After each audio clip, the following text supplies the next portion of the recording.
Hello, everybody, and welcome back. In this week, we're going to talk about static pressure on plane area of arbitrary shape. Before we move forward, though, I want to remind all of you with an engineering degree from outside of the United States, if you are at the beginning of your journey and you are interested in evaluating your education in this country, I have put together a PDF guide with step-by-step instructions on how to do just that. Just click the link below and you'll be able to download it for free. Now let's move on with our example. The rectangular homogeneous gate shown below is 3 meters high and 1 meter wide and has a frictionless hinge at the bottom.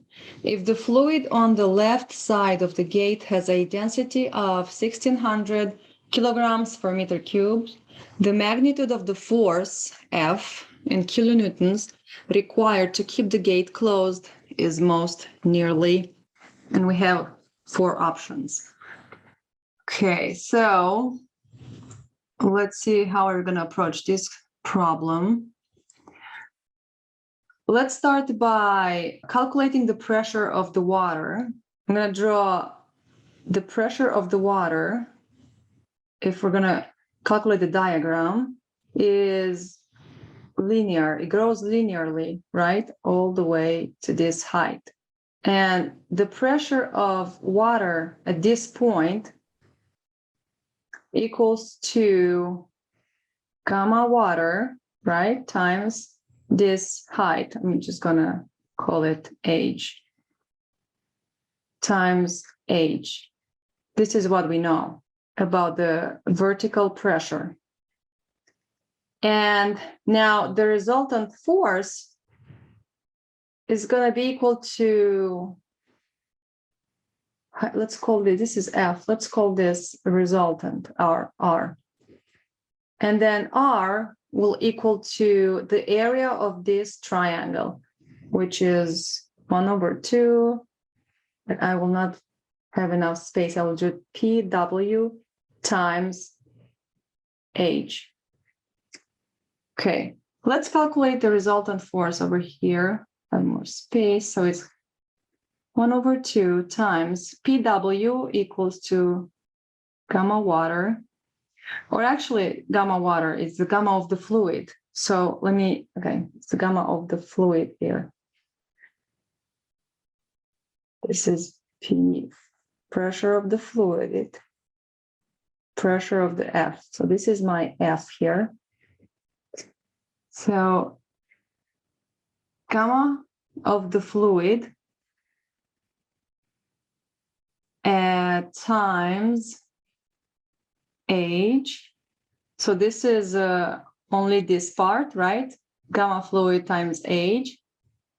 And to calculate the area, we need also another H, right? Because it's the pressure times H, the height. Okay.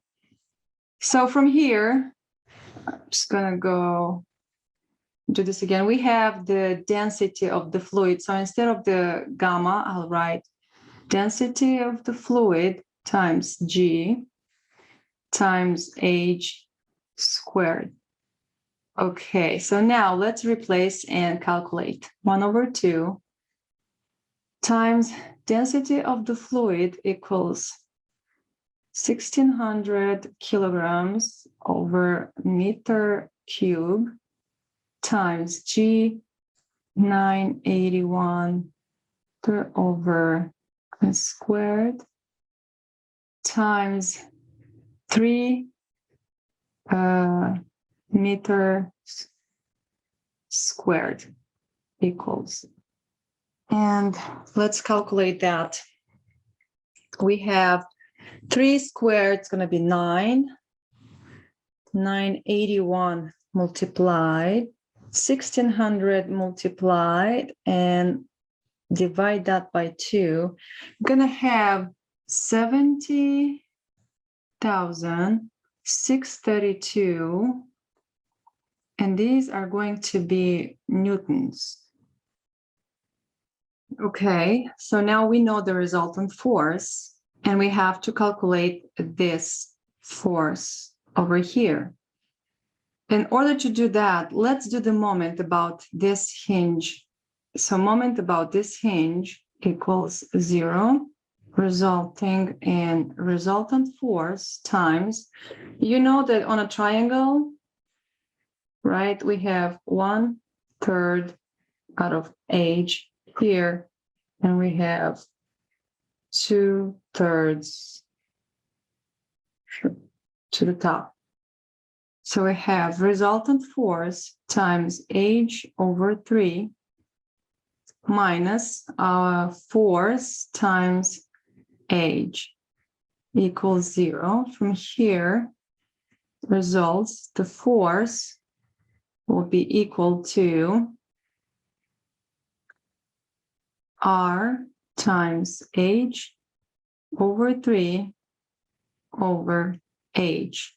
So h over h going away. So our force equals to r over 3 equals to 70,632 newtons over 3. And this equals to 23,544 newtons. They are asking us in kilonewtons. So in order to transform this in kilonewtons, you just divide by 1,000. So you have 23,544 kilonewtons. Let's see which answer. 23 have C, 24. So the answer is C. All right, that's it for today. I hope you found this video helpful. If you did, don't forget to subscribe and give it a like, because this helps people like you find me. If you have any questions about this video or any other videos of mine, don't hesitate to leave the question in the comments section below. Keep up the good work on practicing the FE problems, and I will see you next week.